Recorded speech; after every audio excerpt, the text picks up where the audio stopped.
तो आज मैं आपको ट्रांसफार्मर में जो ट्रांसफार्मर टॉपिक में के अंदर working of transformer on zero load यानी कि नो लोड की कंडीशन में ट्रांसफार्मर क्या कौन सी प्रोसेस होती है उसके बारे में डिस्कस करूंगा। ठीक है, सबसे पहले नो लोड में जो होता है, नो लोड में क्या होता है कि नो लोड में मैग्नेटाइजिंग फील्ड जो है कोर के अंदर जो मैग्नेटाइजिंग फील्ड जनरेट करने के लिए होती है। अगर नो लोड की कंडीशन लॉसेस होते हैं, दूसरा कंडीशन होती है आयरन लॉसेस होती है। ठीक है, और इसमें जो होता है जो इसमें जो होता है जो जे आपका जो एंगल है, जे आपका जो एंगल है जे है no load power factor angle.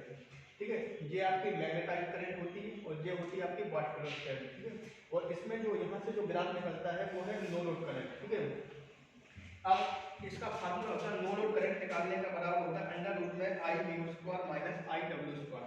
Mu I W का मतलब होता है वाट पर करंट। ठीक है, और इसके बाद इसका जो होता है जो नो लोड करंट होता है तो 2 to 5% of full load current का होता है। ठीक है, बस इतना ही इसमें है। और इसके बाद होता है एक नो लोड करंट होता है, एक फुल लोड कंडीशन होती है। कि फुल लोड कंडीशन में ट्रांसफार्मर में कौन सी कंडीशन होती है और नो लोड कंडीशन में कौन सी है। तो आप लोग सभी लोग बस थोड़ा सा इसकी एक वो स्टेटमेंट के रूप में लिखिए आप। ठीक है, जब ट्रांसफार्मर की सेकेंडरी वाइंडिंग से जब ट्रांसफार्मर की सेकेंडरी वाइंडिंग से कोई लोड कनेक्ट नहीं किया जाता है, जब ट्रांसफार्मर की सेकेंडरी वाइंडिंग से कोई लोड कनेक्ट नहीं किया जाता है तो वह कहलाता है ओपन सर्किट। तो वह यह कैसा करता है, ओपन सर्किट की भांति कार्य करता है। यानी कि जिस तरह से आपका ट्रांसफार्मर है, ये आपकी प्राइमरी वाइंडिंग है और ये आपकी है सेकेंडरी वाइंडिंग। यहाँ से हम क्या कोई सप्लाई देते हैं और यहाँ से हमने कोई लोड कनेक्ट नहीं किया, यानी कि लोड कनेक्ट करेंगे तो क्या करेगा, ओपन सर्किट टाइप बिहेव करेगा। ठीक है, और ये ओपन सर्किट टाइप बिहेव करता है। यही अवस्था क्या कहलाती है, ओपन सर्किट की तरह बिहेव करता है। यही अवस्था क्या कहलाती है, no load condition. No load का मतलब आउटपुट में हम कोई लोड नहीं दे रहे हैं, इसी को बोलते हैं नो लोड कंडीशन। यानी कि जब हमने इनपुट में सप्लाई दी लेकिन आउटपुट में हमें कोई लोड नहीं दिया, उसे कहते हैं नो लोड कंडीशन। दूसरी कंडीशन होती है फुल लोड, मतलब जब यहाँ पे हम कोई लोड कनेक्ट करते हैं या कोई मोटर, जनरेटर, कोई मशीन, कुछ भी अगर लोड देते हैं तो वो कहलाती है फुल लोड कंडीशन। ठीक है, तो इसमें देखो इसकी क्या लिखो, इसमें देखो नो लोड कंडीशन में जो फ्लो होने वाली करंट का मान होता है वो फुल लोड करंट से कितना होगा, 2 to 5% होता है। यानी कि नो लोड में जो करंट फ्लो होती है वो फुल लोड करंट कितनी होती है, 2 से 5% करंट फ्लो होती है। बात समझ में आ गई। और इसके बाद इसी को क्या कहते हैं, इसी को बोलते हैं नो लोड करंट। ठीक है, अब इसमें कौन कौन सी होती है, एक तो हमने बताया कि लोड में क्या होता है, मैग्नेटिक फील्ड पैदा करना। लोड के अंदर जो लोड होती है, वाइंडिंग होती है, इसके अंदर मैग्नेटिक फील्ड पैदा करना। ठीक है, दूसरा होता है नो लोड में जो आयरन लॉसेस होती है, आयरन लॉसेस को क्या करना, उसको बाहर करना, मतलब उसको ले जाना। यानी कि ऐसा बोल सकते हैं कि नो लोड की कंडीशन में आयरन लॉसेस को बाहर करना। ठीक है, इसके बाद नो लोड की कंडीशन में जो सेकेंडरी वाइंडिंग होती है वो सेकेंडरी वाइंडिंग में किसी प्रकार का क्या नहीं होता है, किसी प्रकार की इलेक्ट्रिक करंट फ्लो नहीं होती है। ठीक है, तो ये कंडीशन पेपर में कभी कभी 1 नंबर पूछ लेते हैं कि बताइए नो लोड की कंडीशन में अगर सेकेंडरी वाइंडिंग में कोई करंट फ्लो होती है तो किसी प्रकार का करंट फ्लो नहीं होती है और ना ही सेकेंडरी में कोई मैग्नेटिक फील्ड पैदा होता है। बस ठीक है, ये स्टेटमेंट नोट करने वाला है कि सेकेंडरी में ना तो कोई मैग्नेटिक फील्ड पैदा होता है ना कोई करंट का। देखो ये इसमें अब ये है आपका जो ये है ये working of transformer of full load, ये आपका है फुल लोड के लिए है, full load working of transformer of full load. अब इसके पहले हमने बताया था आपका नो लोड के लिए। अब ये जो कंडीशन हो रही है फुल लोड के लिए, फुल लोड में क्या करते हैं, प्राइमरी सप्लाई देते हैं और सेकेंडरी करंट फ्लो होती है और इसमें सेकेंडरी में क्या करते हैं, एक लोड कनेक्ट कर देते हैं। ठीक है, सेकेंडरी में लोड कनेक्ट होते हैं तो इसमें देखिए प्राइमरी करंट का देखो वैल्यू कितनी बढ़ जाती है, यहाँ से यहाँ तक जो बढ़ जाती है और नो लोड का करंट पहले आपका यहाँ से यहाँ तक आ जाता है। ठीक है, तो इसमें थोड़ा सा लिखना है, देखो इसमें जब ट्रांसफार्मर की सेकेंडरी में देखो जब ट्रांसफार्मर की सेकेंडरी वाइंडिंग में लोड कनेक्ट कर दिया जाता है, जब ट्रांसफार्मर की सेकेंडरी वाइंडिंग में लोड कनेक्ट कर दिया जाता है तो सेकेंडरी में करंट आईएस फ्लो होने लगती है। यानी कि जो आईएस है ये आपकी क्या सेकेंडरी करंट है। ठीक है, हो जाती है। इस प्रकार प्राइमरी करंट के बढ़ने से सेकेंडरी वाइंडिंग द्वारा उत्पन्न, इस प्रकार प्राइमरी करंट के बढ़ने से सेकेंडरी में उत्पन्न सेकेंडरी में उत्पन्न मैग्नेटिक फील्ड क्या होता है, मैग्नेटिक फील्ड पैदा हो जाता है। ठीक है, इस ठीक है देखो इसमें, यानी कि सेकेंडरी में प्राइमरी इलेक्ट्रिक करंट IS के द्वारा क्लोड में, यानी कि जैसे इसमें करंट फ्लो होती है तो इसमें क्या होता है, मैग्नेटिक फील्ड पैदा हो जाती है सेकेंडरी वाइंडिंग में, जैसे IS फ्लो होती है। ठीक है, IS फ्लो होने से इसके बाद क्या होता है, जो रिजल्टेंट फ्लक्स होता है, जो होता है उसके के घटने से जो रिजल्टेंट फ्लक्स के घटने से प्राइमरी में भी होने वाला फ्लक्स क्या होता है, घट जाता है। ठीक है, इसके बाद देखो इस प्रकार ट्रांसफार्मर की नो लोड कंडीशन से फुल लोड कंडीशन की अवस्था तक जो कुल मैग्नेटिक फील्ड होता है उसका मान क्या होता है, समान होता है। यानी कि अगर इसका फ्लक्स घटेगा तो इसका भी फ्लक्स घटेगा। इसका मतलब ये कि नो लोड से अगर फुल लोडिंग कंडीशन में जो रिजल्टेंट मैग्नेटिक उसका जो फ्लक्स का जो वैल्यू होगी वो क्या होगी, इक्वल होगी, यानी समान होगी। ठीक है, इस प्रकार लगभग प्राइमरी करंट की जो वैल्यू होती है सेकेंडरी करंट की वैल्यू हम क्या करते हैं, वेक्टर के द्वारा जाते हैं। यानी कि हमें अगर फुल लोड करंट निकालना है तो इसका होता है IW vector plus IP vector equal plus I0 vector. ठीक है, IW मतलब होता है वाट करंट, जो होती है प्राइमरी करंट प्लस होती है नो लोड करंट। यानी कि इसके द्वारा हम इक्वेशन के द्वारा फुल लोड करंट की वैल्यू फाइंड कर सकते हैं। ठीक है, आज यही आपका है। इसके बाद हम बताएंगे आपको लॉसेस। भैया देखो यहाँ सामने सुनो, अब हम बताएंगे आपको ट्रांसफार्मर लॉसेस के बारे में। ट्रांसफार्मर लॉसेस क्या होता है, ट्रांसफार्मर में दो प्रकार के लॉसेस होते हैं। ठीक है, ट्रांसफार्मर दो प्रकार के लॉसेस होते हैं, पहला होता है आयरन और कॉपर लॉसेस और दूसरा होता है एक होता है कोर लॉसेस, आयरन लॉसेस, दूसरा होता है कॉपर लॉसेस। ठीक है, अब आयरन और कोर लॉसेस क्या होते हैं, इसको हम बोलते हैं कांस्टेंट लॉसेस। क्या बोलते हैं, यानी core losses, iron core losses वो लॉसेस होते हैं जो ट्रांसफार्मर के लोड में पैदा होने वाले इलेक्ट्रिक पावर के कारण जो आयरन लॉसेस होते हैं वो कहलाते हैं आयरन लॉसेस। या दो प्रकार के होते हैं, पहला हिस्टेरेसिस लॉसेस और दूसरा होता है एडी करंट लॉसेस। ठीक है, अब हिस्टेरेसिस लॉसेस क्या होते हैं, हिस्टेरेसिस लॉसेस वो होते हैं यदि आयरन कोर में मैग्नेटिक मटेरियल के कारण जो मैग्नेटाइजेशन और डीमैग्नेटाइजेशन होता है, यानी एक मैग्नेटाइजेशन और डीमैग्नेटाइजेशन के कारण जो इलेक्ट्रिक पावर को जो कंजम्पशन होता है उसी को क्या बोलते हैं, हिस्टेरेसिस लॉसेस। इसका फार्मूला होता है WH बराबर KH Bmax F Bmax की power 1.5 F into V joule प्रति सेकंड या वाट। कभी पेपर में इसकी यूनिट भी पूछ लेते हैं कि बताइए हिस्टेरेसिस लॉसेस की यूनिट क्या होती है, तो वाट तो होती है और जूल पर सेकंड होती है। और भैया दूसरी बात जो KH होता है ये हिस्टेरेसिस फैक्टर बोलते हैं, इसकी जो वैल्यू होती है 1.112 0.25 होती है। दूसरी बात हिस्टेरेसिस लॉसेस डिपेंड करता है वोल्टेज और फ्रीक्वेंसी दोनों पे डिपेंड करता है। ठीक है, वोल्टेज और फ्रीक्वेंसी दोनों पे डिपेंड करता है। ठीक है, इसके बाद जो हिस्टेरेसिस लॉसेस होता है वो किसके, यानी फ्रीक्वेंसी के डायरेक्टली प्रोपोर्शनल टू होता है। ठीक है, इसके बाद आता है ED करंट लॉसेस।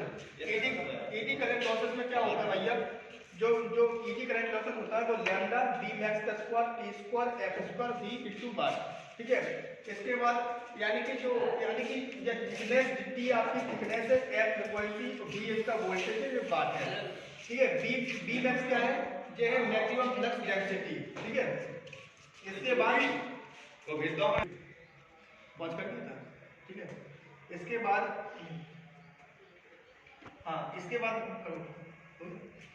बाद जो ED करंट होता है, जो पावर होती है वो डायरेक्ट प्रोपोर्शनल होती है KE F स्क्वायर।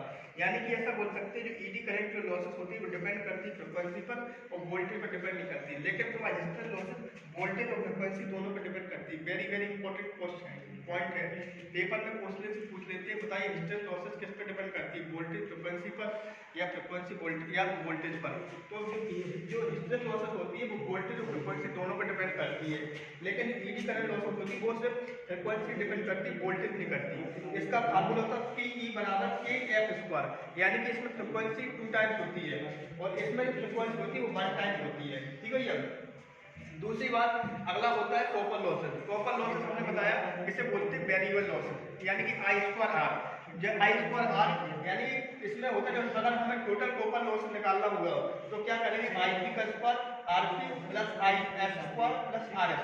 IP का मतलब है प्राइमरी करंट। ठीक है, प्राइमरी करंट का नेटवर्क और प्राइम और आई आर क्या है, रजिस्टर, यानी करंट, प्राइमरी करंट और रजिस्टर, दूसरी सेकेंडरी करंट और सेकेंडरी रजिस्टर, इसका जो यूनिट होती है वो वाट होती है। ठीक है, तो इस प्रकार से कॉपर लॉसेस और कोल लॉसेस हम फाइंड कर सकते हैं। किसी भी ट्रांसफार्मर में दो प्रकार के लॉसेस होते हैं, एक तो कॉपर लॉसेस और दूसरी कोल लॉसेस। कोल लॉसेस को बोलते हैं हम आयरन लॉसेस, यानी कि आयरन के कारण, यानी कि उसके जो आयरन के अंदर जो सप्लाई प्राइमरी से जो सेकेंडरी में जो जाती है करंट, इनके बीच के जो लॉसेस होते हैं वो कहलाते हैं आयरन लॉसेस। ठीक है, यानी चाहे वो मैग्नेटाइज के कारण हो, चाहे वो किसी ईडी करंट के कारण हो, तो दोनों इंपॉर्टेंट है। और कॉपर लॉसेस होता है आई और आर लॉसेस। ठीक है, तो इसी प्रकार से आपको इन लॉसेस के बारे में पढ़ना है। ठीक है, अब भैया देखो, हमने आपको बताया determination of value of the transformer losses, यानी अगर हमें ट्रांसफार्मर की लॉसेस ज्ञात करने तो कौन कौन सी विधियां होती हैं। ठीक है, तो पहले होती है ओपन सर्किट टेस्ट और दूसरा होता है short circuit test. Open circuit test से हम क्या करते हैं भैया, इसका हम फाइंड आयरन लॉसेस को ज्ञात करते हैं। ठीक है, इसमें क्या करते हैं, यहाँ से हम एसी सप्लाई देते हैं जो आपका ऑटो ट्रांसफार्मर लगा हुआ है, और इसमें आपको सीरीज में हम लगाते हैं वो अमीटर लगाते हैं और पैरेलल में वोल्टेज लगाते हैं। इसके बाद भैया हम इसको यहाँ से ये आपका ये ट्रांसफार्मर, ये आपकी यहाँ से ट्रांसफार्मर लग गया, यहाँ से आप, यानी कि ओपन सर्किट टेस्ट में क्या होता है, इस तरफ जो ये होता है यहाँ पे ओपन कर देते हैं इस तरफ से, यानी कि नो लोड की कंडीशन में। लेकिन हम इसको मेजर करने के लिए ये यहाँ पे अमीटर लगाते हैं, यानी अमीटर दूसरा अमीटर यहाँ पे लगा देते हैं। ठीक है, और पेपर में क्वेश्चन बनता है कि ओपन सर्किट जो टेस्ट जो किया जाता है वो किस तरफ से किया जाता है, यानी हाई वोल्टेज साइड, यानी कि लो वोल्टेज साइड हमारा वो ये सब इक्विपमेंट लगे होते हैं और हाई वोल्टेज साइड ओपन रहता है, यानी किस साइड ओपन किया जाता है। और किसको मेजर करने के लिए किया जाते हैं, हम आयरन लॉसेस को फाइंड करने के लिए ओपन सर्किट टेस्ट करते हैं। बात समझ में? अगर हम शॉर्ट सर्किट टेस्ट की बात करें तो शॉर्ट सर्किट टेस्ट में क्या होता है, कॉपर लॉस फाइंड करते हैं। इस कंडीशन में क्या होता है शॉर्ट सर्किट टेस्ट में कि जो हमने अमीटर लगाया है, अमीटर मतलब तो यहाँ पर हम किसी से मोटे कंडक्टर से किसी से इसको क्या करते हैं, शॉर्ट कर देते हैं। ये होता है आईएससी मतलब शॉर्ट सर्किट करंट यहाँ से फ्लो होती है। ठीक है, और इसमें भैया जो शॉर्ट सर्किट होता है इसमें अपोजिट हो जाता है, यानी इस साइड आपका लो वोल्टेज हो जाएगा, इस साइड हाई वोल्टेज होगा और सेम लॉसेस आपका हो जाएगा। ठीक है भैया, तो आपका जो शॉर्ट सर्किट अभी, यानी कि अब जो ये कंडीशन बन गई भैया, जो बन गई है आपकी शॉर्ट सर्किट टेस्ट की। ठीक है, शॉर्ट सर्किट टेस्ट की जो कंडीशन बन गई है। ठीक है, शॉर्ट सर्किट टेस्ट में क्या होता है भैया, जब लो वोल्टेज साइड हम इसको शॉर्ट कर देते हैं और हाई वोल्टेज साइड यहाँ से सप्लाई करके कनेक्ट करके यहाँ सप्लाई देते हैं, तो इस तरह से होती शॉर्ट सर्किट। और शॉर्ट सर्किट टेस्ट में फाइंड करने के लिए हम कॉपर लॉस फाइंड करने के लिए जो हमने पहले बताया आपको कि कॉपर लॉस फाइंड करने के लिए हम शॉर्ट सर्किट टेस्ट का यूज करते हैं ओपन सर्किट। अब इसमें कुछ वो है कि अगर शॉर्ट सर्किट टेस्ट में इसके कुछ डेरिवेशन है टाइप के हैं कुछ तो उनको हम इसके बाद बताएंगे। अब हम इसके बाद बताते हुए ट्रांसफार्मर की इफिशिएंसी। तो ट्रांसफार्मर की इफिशिएंसी से कई क्वेश्चन होंगे, जैसे हम बोले इफिशिएंसी अगर ट्रांसफार्मर के निकालते हैं तो कैसे निकालते हैं, आउटपुट अपॉन इनपुट इनटू 100, ये ट्रांसफार्मर की इफिशिएंसी निकालने का फार्मूला है।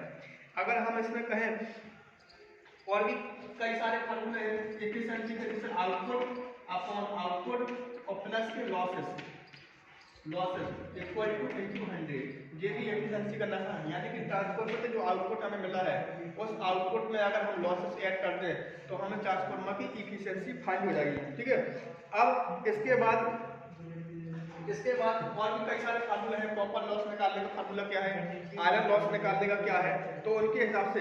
और ट्रांसफार्मर के लिए जो रेटिंग होती है वो रेटिंग क्या होती है, केवीए, याद रखना। ट्रांसफार्मर की जो रेटिंग होती है वो केवीए होती है, किलो वोल्ट एम्पियर। ठीक है, तो इसके हिसाब से आप सर्किट डायग्राम बना लें इसका, और इसका ओपन सर्किट टेस्ट और शॉर्ट सर्किट टेस्ट के बारे में। ठीक है, टेस्ट से पहले मेन सर्किट डायग्राम पेपर में क्वेश्चन बस इतना बनता है कि बताइए जो शॉर्ट सर्किट टेस्ट किया जाता है किस साइड किया जाता है, हाई वोल्टेज साइड या लो वोल्टेज साइड। तो शॉर्ट सर्किट टेस्ट किया जाता है लो वोल्टेज साइड, और जो ओपन सर्किट टेस्ट जो किया जाता है किस साइड किया जाता है, हाई वोल्टेज साइड। और ठीक है, हाई वोल्टेज साइड बस इतना है। और जो शॉर्ट सर्किट टेस्ट होता है वो किससे, मतलब एक मोटे कंडक्टर या थिक कंडक्टर से हम शॉर्ट कर देते हैं। बात समझ में आई? इस प्रकार हम किसी भी ट्रांसफार्मर का ओपन सर्किट टेस्ट और एक क्वेश्चन के मतलब ओपन सर्किट द्वारा हम आयरन लॉसेस फाइंड करते हैं और शॉर्ट सर्किट द्वारा हम कॉपर लॉस फाइंड करते हैं। कितना हुआ, 1 मिनट देगा तो जाओ। ठीक है,